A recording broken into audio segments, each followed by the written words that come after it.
সকালবেলা উঠে তো হালকা পাতলা নাস্তা করেই নিয়েছি দুজন। তারপরে যখন দুপুরে রান্নার প্রস্তুতি নিচ্ছি, তোমাদের দাদা বলল আজ তোমাকে রান্না করতে হবে না, দিদি ফোন করেছিল, ওদের বাসায় দুপুরে খাওয়ার কথা বলেছে। শুনে তো ভীষণ খুশি, কারণ রান্না করতে হচ্ছে না। ওদিকে মামুনির স্কুল ছুটি হয়ে যাওয়ায় ওর মামা যে আমাদের বাসায় নিয়ে আসছে, আর এখান থেকেই পরে বের হব সবাই মিলে।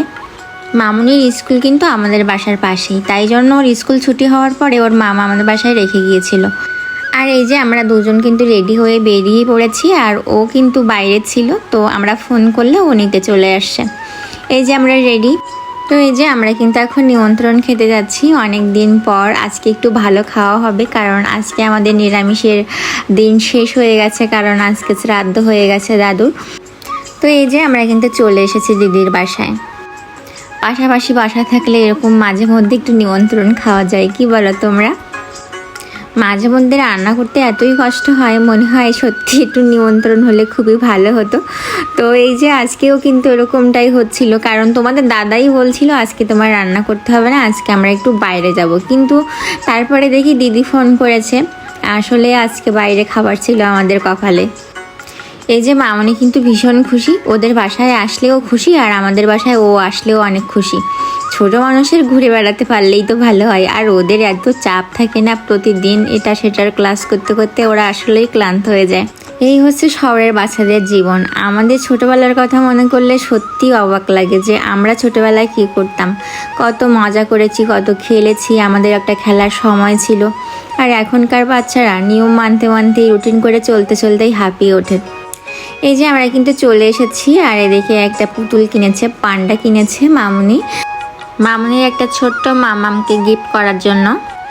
তো এবার আমরা খেতে বসে যাবো, আমাদের অনেক ক্ষুধা পেয়ে গেছে। আর দিদি কিন্তু অনেক কিছু রান্না করেছে আজকে। এখানে আছে পাঙ্গাস মাছ দিয়ে কাঁচকলা দিয়ে ঝোল, আর বাদাম বাটা মোচা, এখানে আছে মাংস, এখানে আছে পেঁয়াজ লেবু। তো সব কিছু গুছিয়ে এবার কিন্তু খেতে বসে পড়েছি।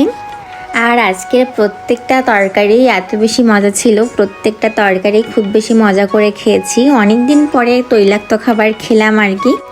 আজ অন্যদিনের তুলনায় একটু বেশি ভাতও বেশি খাওয়া হয়ে গেছে।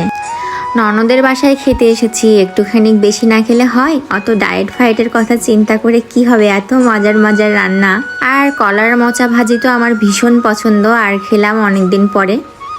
তোমরা কে কে পছন্দ করো কলার মাছা ভাজি? আমার কিন্তু প্রচণ্ড ভালো লাগে। কিছু কিছু তরকারি আছে এমন যেগুলো আমি মাছ মাংসের থেকে খুব বেশি পছন্দ করি, তার ভিতরেই কলার মাছটাও। তো খাচ্ছিলাম তখন বাইরে একটু হালকা হালকা রোদ ছিল, তো ভাবলাম আজকে দিদিদের বাসায় এসে একটা ভিডিও করব একটু সাজুগুজু করে। তো এই যে দিদির শাড়ি পরে কিন্তু সাজুগুজু করে রেডি হয়ে গেছি, আর তখনই পড়েছে বৃষ্টি। তো ভেবেছিলাম দিদিদের ছাদে বসে একটু ভিডিও বানাবো, কিন্তু সেটা তো আর হলো না, বৃষ্টি পড়ে গেছে। কিন্তু কি আর করা, বেলকনিতে বসেই একটা ভিডিও বানিয়ে নিয়েছি।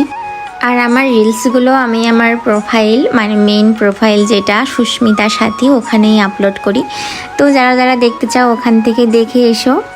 বাইরে এখনও বৃষ্টি হচ্ছে, তারপরেও বৃষ্টিতে আমরা ছবি তুলতে চলে এসেছি। মামুনিও রেডি হয়ে গেছিলো, তো মামুনি আর আমি একটু ভিডিও বানালাম, ছবি উঠালাম। তো এই ছিল আজকের ব্লগ। দেখা হচ্ছে নেক্সট দিন নেক্সট কোনো ভিডিওতে। টাটা।